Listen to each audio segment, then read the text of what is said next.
We're going to stay in Norwich. Now, you didn't realise that that Vesna's actually vaguely also connected with Norwich because of the University of East Anglia. But that's a strange link, isn't it? I'm really sorry about that. But I am leading to my next guest who lives in Norwich, and he is George SZIRTES, the wonderful poet. So, George, if you'd be so kind. And I'm going to read you one beautiful quote. I love George's poetry, and I'm going to read this one quote, which really I think is very apt for today. Poetry's only obligation is to the truth. Whether this truth is widely popular or not is irrelevant. It should be the best truth possible, and that is the only quality that gives it any hope of survival. He was born in Hungary in 1948 and came to England as a refugee in 1956 with his parents, who were both survivors of concentration and labour camps. So that was after the 1956 Budapest uprising. He published his first book of poems in English, The Slant Door, in 1979, which right away won the Faber Memorial Prize. And over 40 years, he's published many poems and collections, including Reel. He was awarded the T.S. Eliot Prize. He's published numerous collections, Burning of the Books, Bad Machine, and his most recent and most beautiful collection of poems is called Mapping the Delta. And these are, the recent ones are Blood Axe, aren't they? Yes. Now, the other things wonderful about George is that he is a very, very well-known translator of Hungarian. If you have, like I dare bet, both have read Laszlo Krasznahorkai, the translator was George SZIRTES, and won the Man Booker International Prize for that one 2 years ago. Yeah. That's wonderful. I'm going to hand you over to George now, who's going to wow us with his beautiful poetry. I was just going to add a little bit to... the Norwich story. No, not to the Norwich story, but to the book collector story, that if he ever wanted to look as though he had read the books, there was the Irish humorist Miles Nagopaleen, who actually offered a service whereby you could give their people the books and they would annotate things with things like, excellent, very good, but see Goldsworthy, 1997. And just one little thing, and if somebody can ask me about this afterwards, David Bowie once cleaned our kitchen. This is a very short poem based on a line out of W.H. Auden, who wrote a poem called Musée des Beaux-Arts, which begins about suffering. They were never wrong, the old masters, how well they understood it, etc. So it begins at her. It's ever so short. About suffering, the old bastards were very seldom wrong, turning our flesh to dust so we might turn that dust to song, their own songs being the kind to which we were obliged to sing along.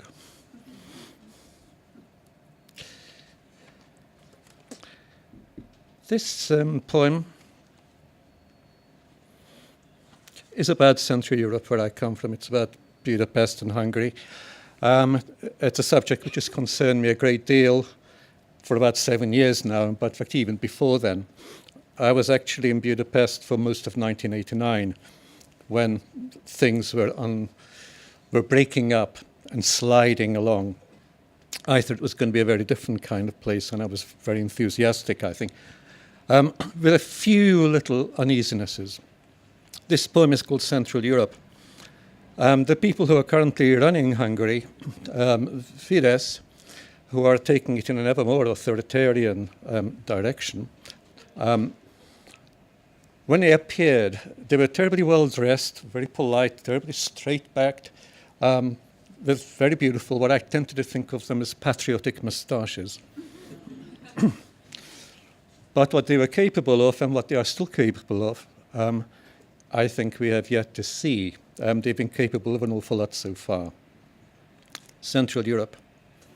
How admirable they are, these sober gentlemen, with their silver hair and patriotic moustaches, their straight backs, and their handsome, faintly malicious smiles, their authority, their quiet gravamen. They are assuredly the very soul of the nation, who look to assure us and strive to look reassuring, exemplars of uprightness, objects of admiration, who have always been there and are the enduring face of the people for which the nation has fought. You couldn't imagine them with a gun by a ditch, surveying a row of corpses. Perish the thought. They wouldn't murder their despicable enemies. They'd simply tidy them up like an unfortunate glitch in the program, then straighten their sober grey ties. This is about revolution. I think what poets do is they may very well celebrate revolution, but I think they often sense they're harbingers of it as much as anything. This is from a set of poems called The Burning of the Books. The whole book was called The Burning of the Books, which is based upon Out of the Fey by Elias Canetti, a book which is set in the 1930s in Vienna. And there are 14 poems. I just read one of these. The poems actually trace the book fairly precisely, like annotations to the book. It's a very dark book. It's a terrible book in which everybody is awful. And amongst the awful people, there's a dwarf called Fischel, and he is referred to right at the end of the poem. And there's a burning of the books. There's a book collector, and his library goes up in flames at the end. The poem is called Madhouse. Near the end of the book, the central character's brother turns up, who happens to be called George, as it happens. And he is a keeper of what is called in the book a madhouse. And he swears that all the best people are there in the madhouse. So this is Madhouse. The point about the madhouse is that it's virile. The point about the madhouse is that it sticks by its beliefs. The point about the madhouse is that sanity is bourgeois. The point about the madhouse is that no one is acting. The point about the madhouse is that no one gets in by simply being nice. The point about the madhouse is that it liberates the spirit. The point about the madhouse is that you can think just what you like there. The point about the madhouse is that anyone can enter. There's nothing special about the madhouse. People come and go all the time. There's nothing threatening about the madhouse. We are all of us dying. There's nothing terminal about the madhouse. You go along for the ride. There's nothing sad about the madhouse. Weeping and gnashing of teeth, that's nothing. There's nothing mad about the madhouse. It is sanity by default. We are sane by default. We are mad by design. But the mad are more admirable. Admirable is the ape, the bulbul, the mitochondrion, the swelling of the larynx. Admirable the orchid, the garlic, the fire inside the shut book. Admirable the cry of the tortured, the lost voice of the nightingale, the laughter in everything, ostensibly sane but tending towards madness, such as sunlight, the slow rain, each pendulous drop, the wide road, the brimming eye, shadows, picnics, public conveyances, thunder. Nature is a madness with a method, and all the madder for that. Culture is a madness everyone inherits. Science is a madness in love with numbers, the perfect amour fou. Money is madness that fills your pockets and leaves a silver slug trail in the garden. The point about the madhouse is not to describe it. The point about the madhouse is not to change it. The point about the madhouse is to live there, to accustom yourself to its immaculate manners, to dwell in the house of the Lord forever with the prophet, the poet, the dwarf, the scholar, the fire.